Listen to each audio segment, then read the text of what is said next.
Si gusta, podemos comenzar. Me gustaría preguntarle, en primer lugar, a propósito del contexto, digamos, en que vivieron y en que han desarrollado su obra ambas, ¿cómo era el panorama literario en ese México del siglo XX, digamos, de la segunda mitad del siglo XX, que fue cuando ambas comenzaron a publicar, y cómo fue abrirse camino, ¿no?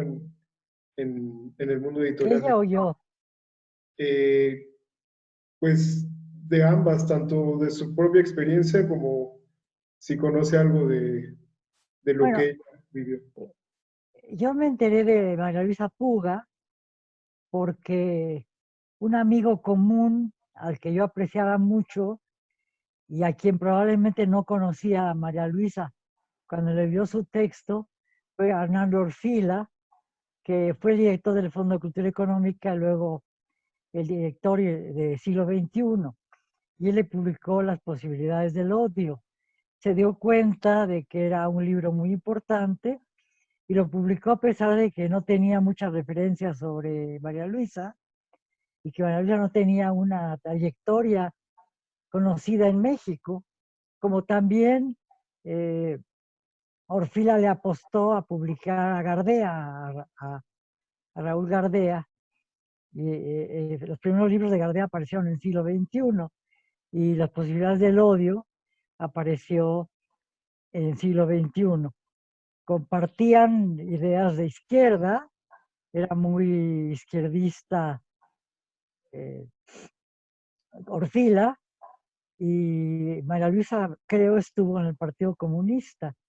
Y su libro pues, era un libro muy combativo en relación con su desarrollo en un país pues que quizás más desarrollado que México, más generalmente, universalmente subdesarrollado que México, más colonizado que México, porque acababa de salir de decir todavía era muy reciente o todavía vigente la presencia de los colonizadores en Kenia.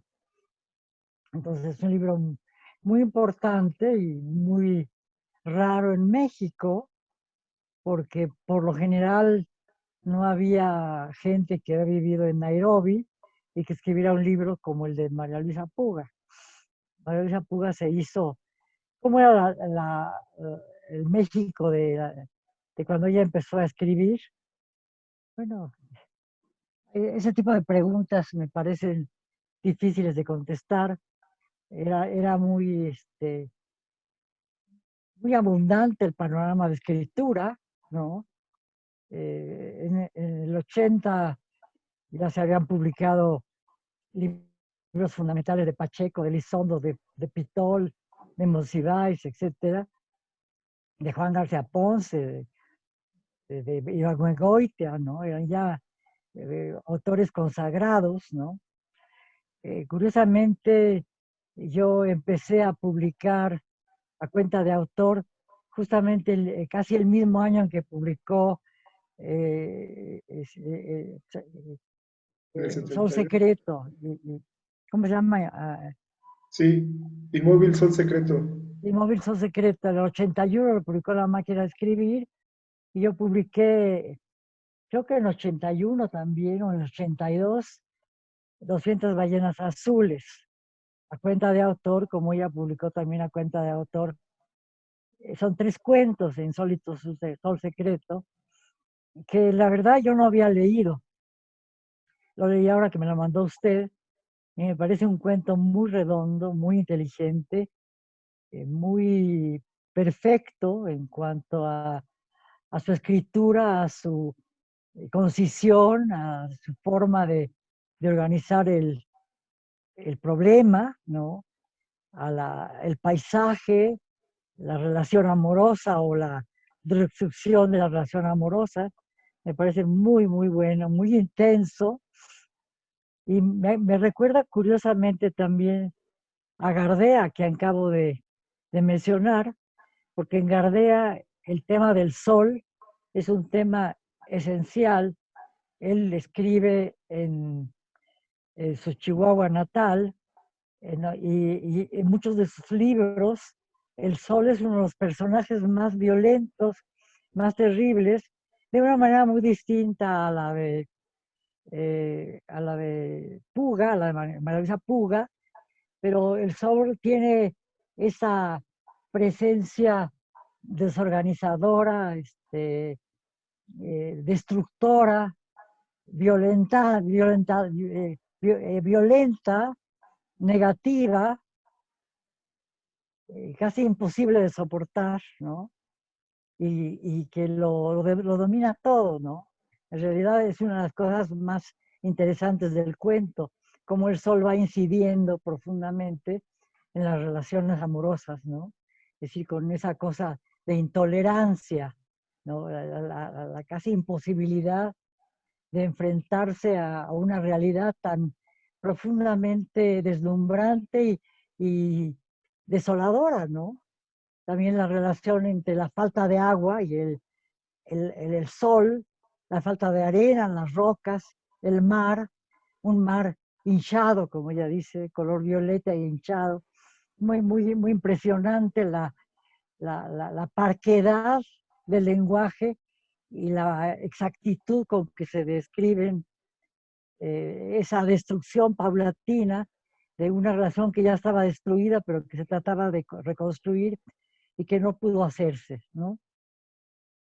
Sí, Entonces, digamos, surgían nuevas escrituras, estaba la de María Luisa, ella era muy conocida, Elena Poniatowska, a quien María Luisa Puga, de la que se hizo rápidamente María Luisa Puga amiga.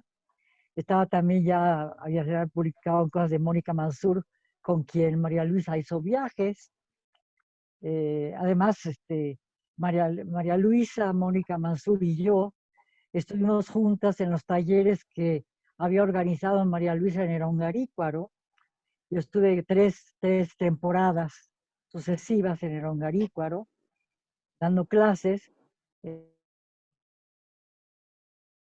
que se ha destruido totalmente por el narcotráfico, ¿no?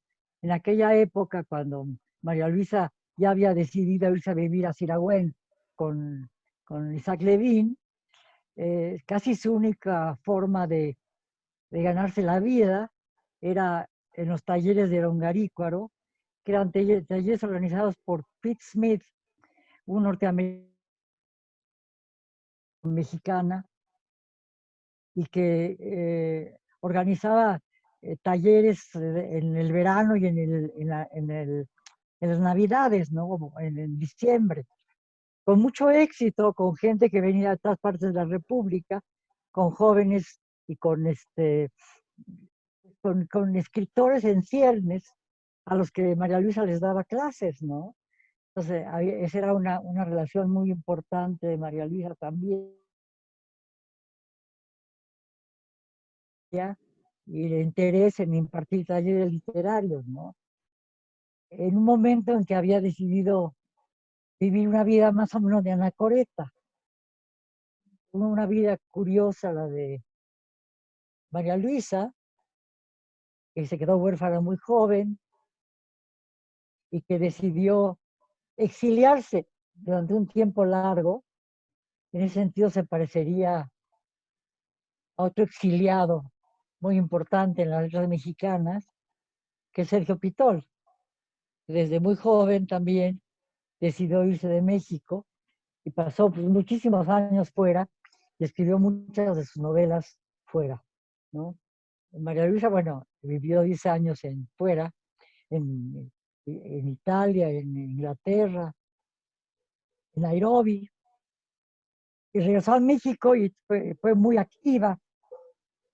Inmediatamente se instauró como escritora, se hizo muy amiga de muchísima gente, entró a las letras abiertamente, hay muchísimas reseñas sobre su obra, y luego también decidió de repente también exclaustrarse, ¿no? Digo, o enclaustrarse, porque se fue a Siragüen con, con Levin, que había sido un personaje importante en los negocios y que había decidido también asilarse un pequeño pueblo muy hermoso, con un lago, donde también tuvo muchas vicisitudes muy terribles. María Luisa fue secuestrada, vivió cosas muy graves, luego pasó una enfermedad muy terrible, no de la que murió directamente, pero que adelantó su muerte, un enfisema y al mismo tiempo una artritis alisante, ¿no? Por lo que escribió el Diario del Dolor. Y bueno, es decir, murió muy joven, a los 60 años, sin dejar de escribir ni un solo día. No sé qué más me quieras preguntar. Sí, muchísimas gracias.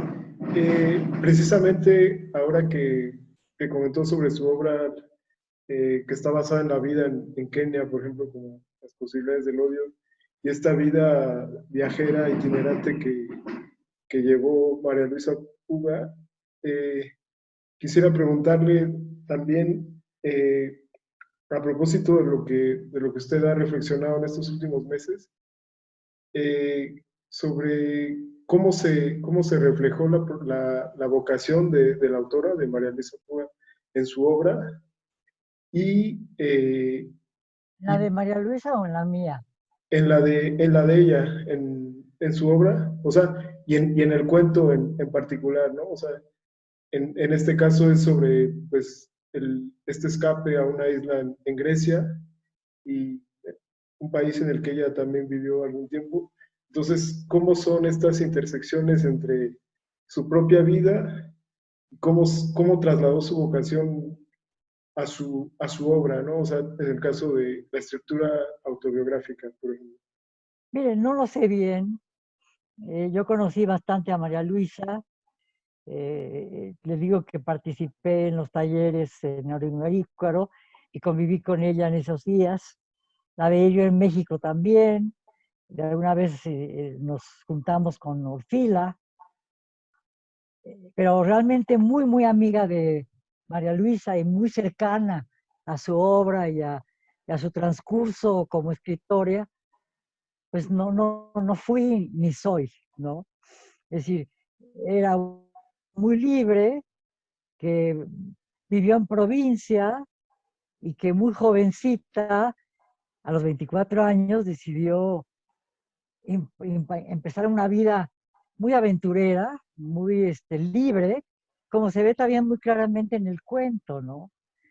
Es decir, es una mujer que no le teme a las relaciones amorosas conflictivas y peligrosas, ¿no? Sí, tiene por lo que se ve en el cuento, parecería, no se puede afirmar, es una impresión, porque por otro lado a ella le gustaba mucho mezclar lo autobiográfico a su ficción, que era una experiencia vivida, escrita de una manera, pues, no autobiográfica, pero que refleja, yo pienso, ciertos datos autobiográficos, pero que me parece muy interesante la relación que ella hace entre el odio, que es su primera novela,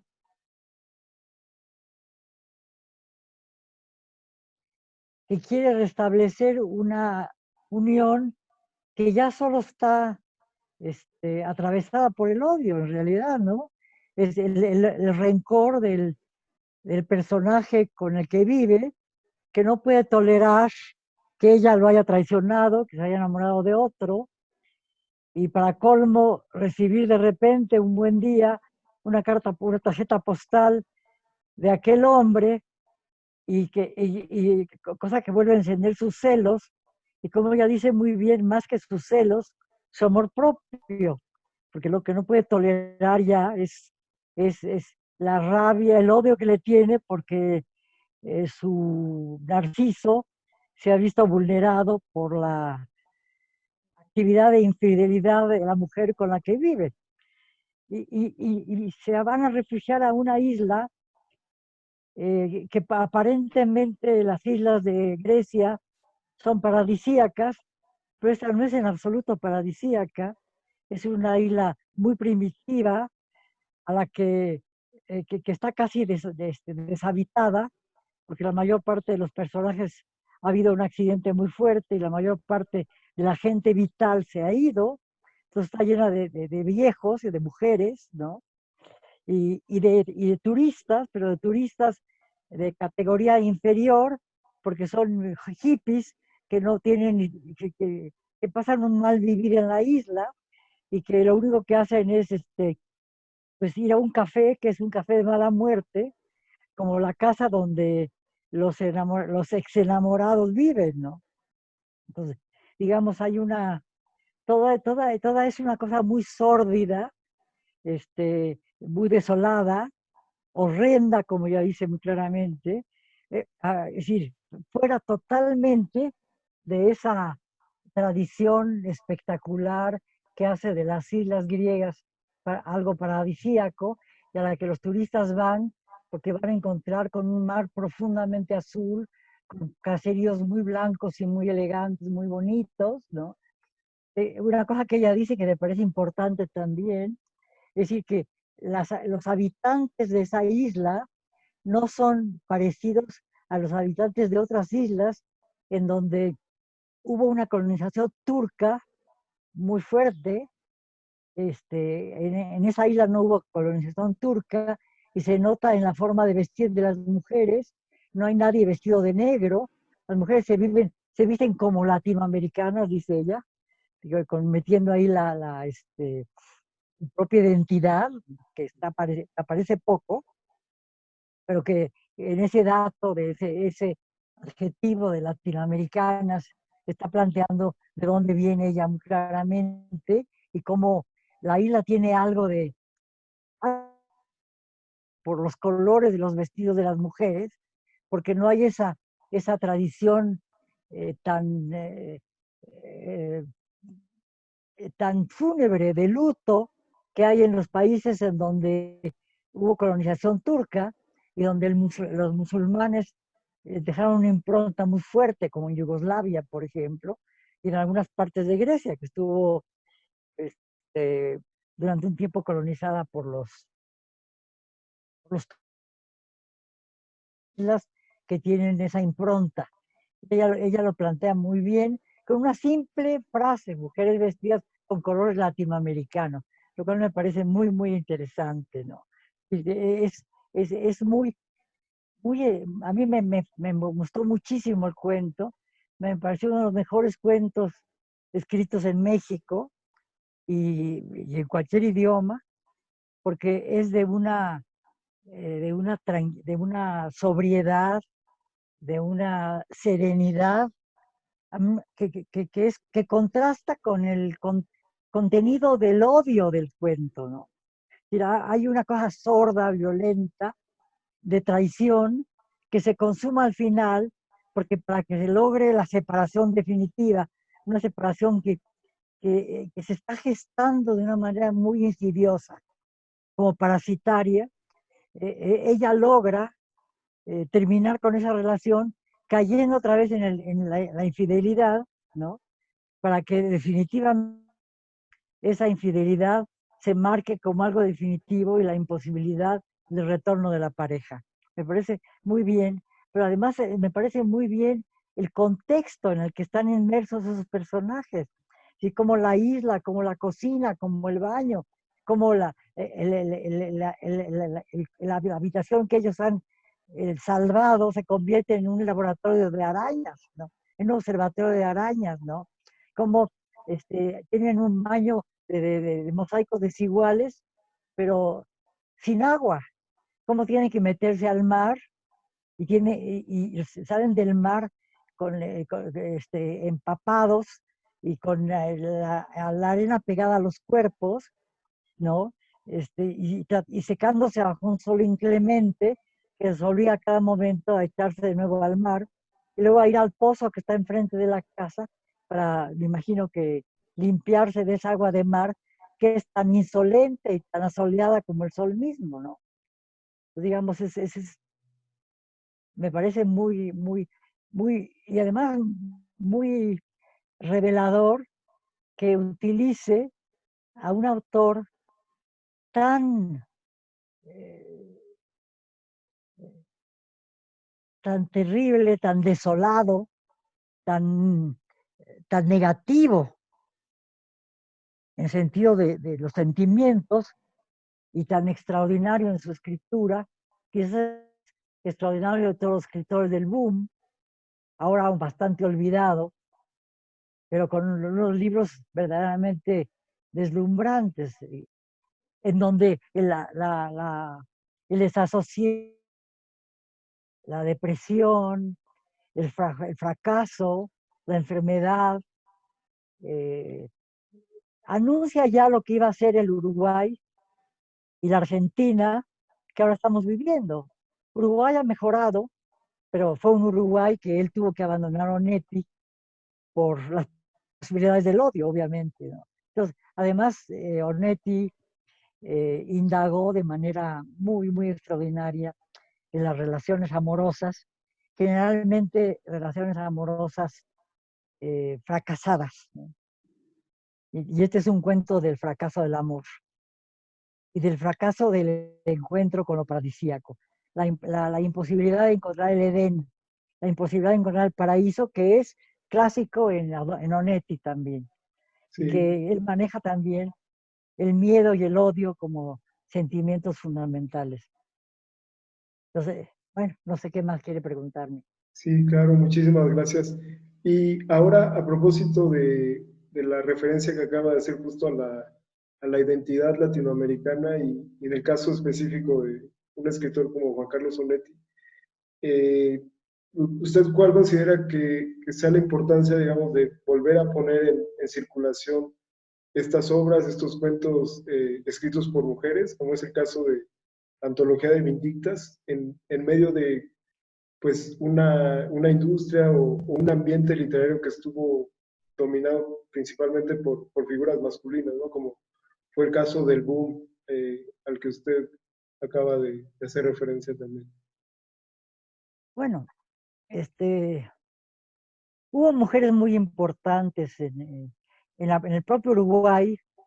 Está Armonía Somers, por ejemplo, está Circe Maya, que es una poeta, y Bea Vilariño, que fue un tiempo compañera de Onetti y una grandísima escritora, o Marusa Di Giorgio, que es una escritora estupenda, que murió hace poco, pero que más o menos contemporánea un poco más joven que Onetti, más joven que, obviamente, que Felisberto Hernández, otro gran escritor.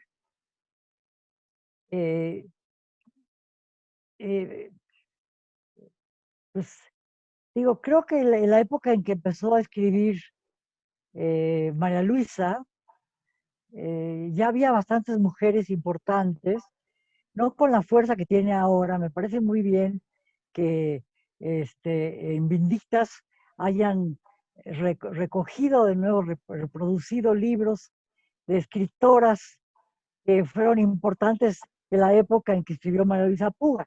Algunas de ellas no me parecen tan importantes, no estoy muy segura si, creo que es interesante eh, republicarlas porque forman parte de una tradición y de una escritura femenina que se fue gestando. Algunas de ellas no me interesan ya como escritoras. Me parece importante que las resuciten justamente porque determinan un contexto y toda la literatura está inmersa en una tradición, en un contexto, y creo que es un contexto muy valioso, aunque esas escritoras no me interesen ya personalmente, pero sí me parece muy importante que aparezca de nuevo María Luisa Puga. Ahora también hay un grupo de críticas feministas, el taller de Gloria Prado, en donde están reconstruyendo también ese pasado de escritoras y también han recogido la obra de María Luisa Puga, estudiada por varias críticas literarias, ¿no? Que también publicaron María Luisa Puga, en donde está también Esther Seligson, que es una escritora muy importante, que es contemporánea de María Luisa Puga, que murió también a los 60 años, quizás era un poco más, creo que era más o menos de la misma edad, muy distintas, pero las dos muy interesantes como personajes en sí mismos, no tanto, sí con mucho como escritoras, pero también como personajes por su forma de vivir y por la forma como lograron abrirse camino en cosas muy poco manejadas por mujeres en esa época. Es decir, lanzarse a Esther, por ejemplo, en un momento dado decidió que tenía que abandonar a su familia, cosa que por lo general a las mujeres les es profundamente difícil, cosa que le costó mucho, le afectó muchísimo en su vida, y lo pagó muy caro, pero que lo tuvo que hacer por necesidad, y dejó a su familia y a sus dos hijos, a su marido y a sus dos hijos, y se fue a vivir a Francia y a España, y publicó una obra muy inédita en la literatura mexicana, muy interesante, como también lo es la obra de María Luisa Puga. Creo que son de las escritoras más interesantes de ese periodo, no solo por el tipo de escritura, sino por la vida misma que llevaron, que corre paralelas totalmente a su escritura. Digo, ambas no podrían ser lo que fueron en su vida cotidiana, en su vida biográfica, autobiográfica, si no hubiera sido porque querían ambas ser escritoras también. Si la escritura fue fundamental para ambas y determinó su forma de vivir, influye muchísimo, incide en su escritura y en su vida. Hay otras escritoras muy importantes del periodo que se han recogido, Josefina Hernández, en todo dado, y que hace más de 20 años se quedó completamente silenciosa, que fue una figura muy importante, por ejemplo, en la Facultad de Filosofía y Letras, que influyó mucho en Emilio Carballido, en varios dramaturgos, por ejemplo, a Héctor Mendoza, que influyó mucho también fue muy admirada por Sergio Pitol, y me parece que muy bien que la hayan, que hayan resucitado sus libros. A mí no me interesa mucho su escritura, pero es una cosa totalmente personal, pero creo que es importante que hayan cogido sus libros. No me parece interesante, por ejemplo, pero no digo quién, pero no importa. Sí, eh, pero sí, creo que es importante reconstruir una tradición de la que muchas mujeres fueron expulsadas y que formaron parte de esa tradición, quieran que no quieran, los escritores varones que dominaron el territorio escriturario, a pesar de que había, bueno, está por ejemplo Elena Poniatowska, que definitivamente eh, sigue siendo una escritora, pues, ¿no?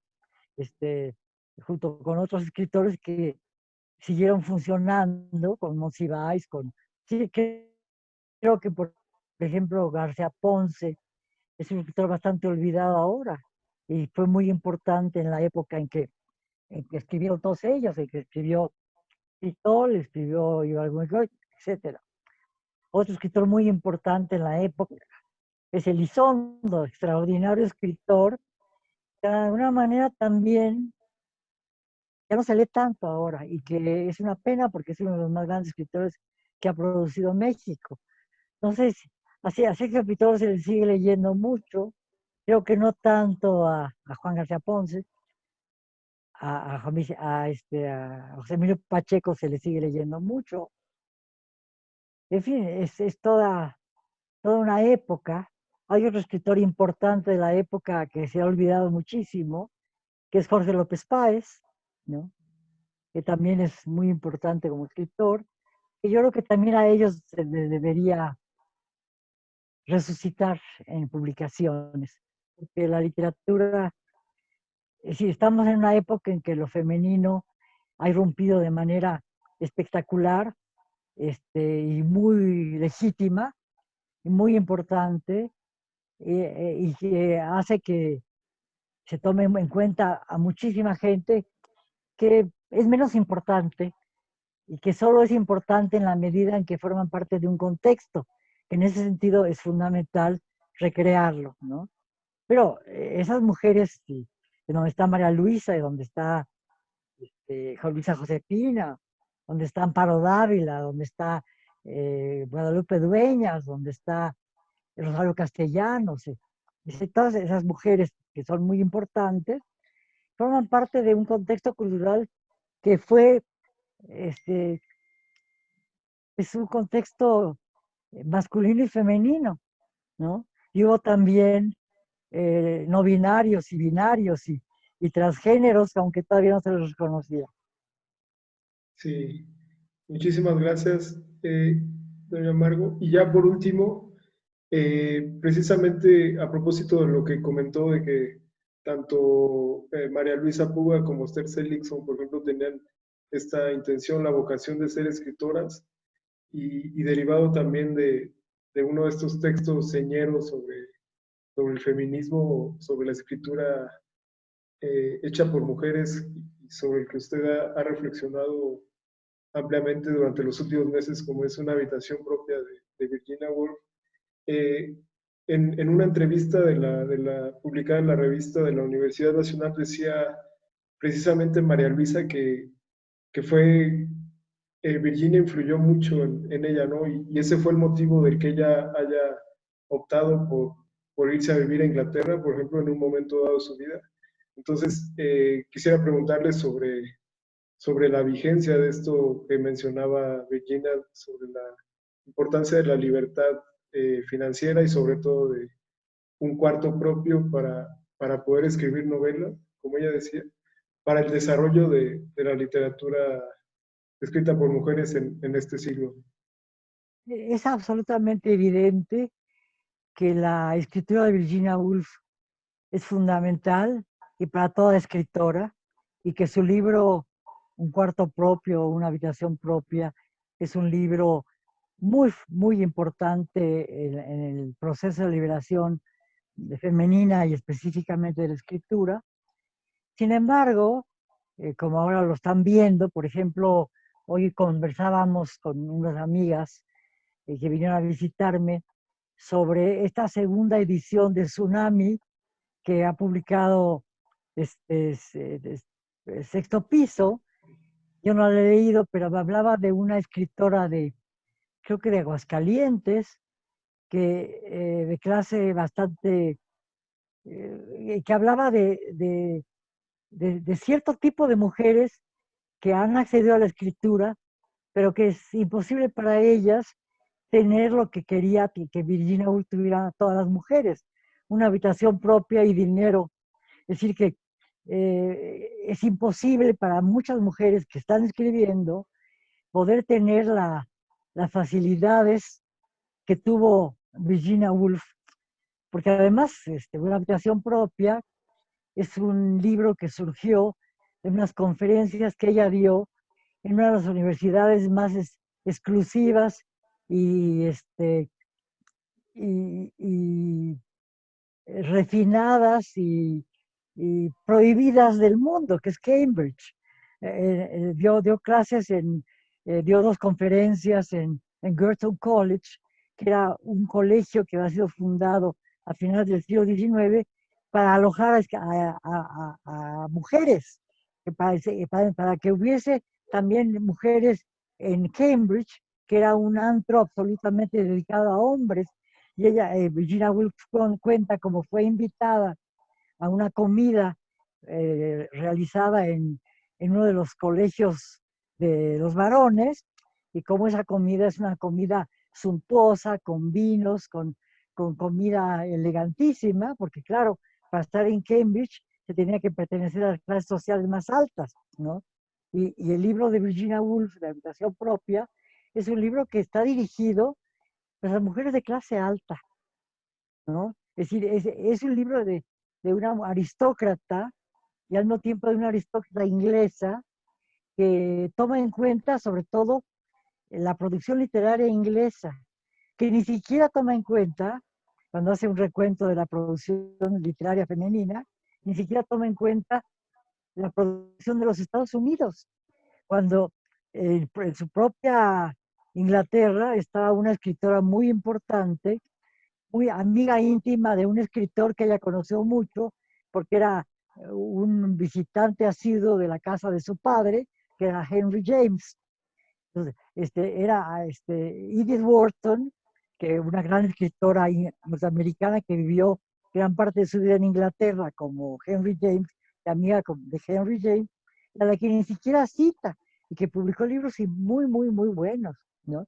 Tampoco cita, no, habla de poesía, dice que no hay poetas, cuando ya estaba Emily Dickinson, que es una escritora norteamericana, que no fue publicada en su época, una gran poeta, que no fue publicada en su época, pero que cuando Virginia Woolf escribió ya había sido totalmente resucitada, porque había sido dada a la imprenta y Virginia Woolf la podía haber conocido.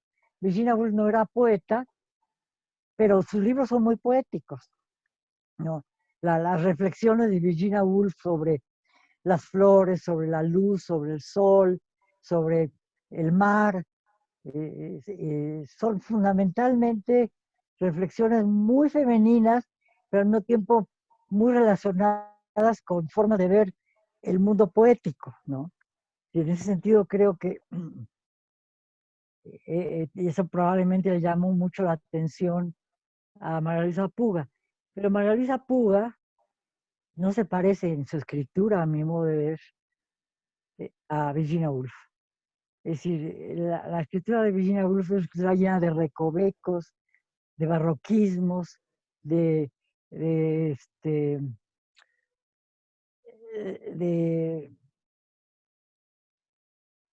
sí, soliloquios, de asociaciones, de sinestesias. Es mucho más directa, María Luisa. En lo que yo conozco de la literatura de María Luisa, porque no la he leído toda. Pero bueno, entiendo perfectamente que Virginia Woolf haya sido su inspiración, ¿no? Como también me parece, como ella dice mismo también, Canetti.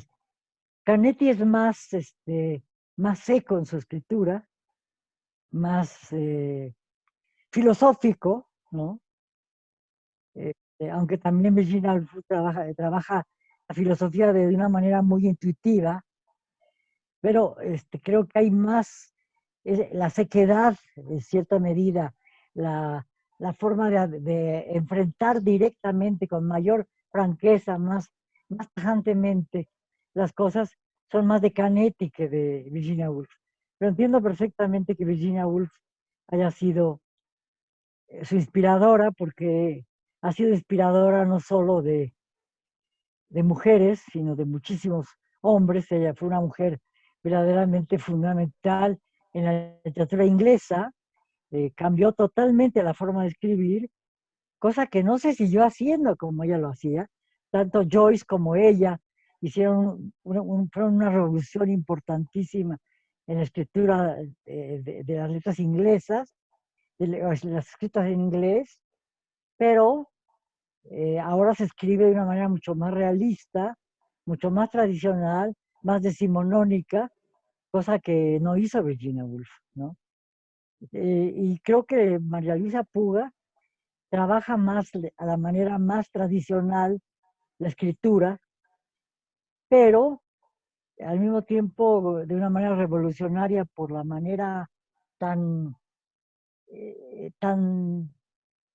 directa y tan franca para asumir las cosas y para manejarlas sin ninguna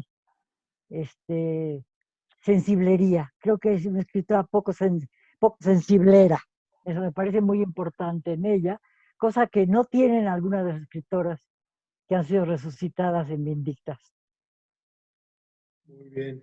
Pues muchísimas gracias, doña Margot Glantz. Un verdadero honor que me haya concedido su tiempo y gracias por haber compartido su conocimiento conmigo. Le agradezco y pues me despido de usted.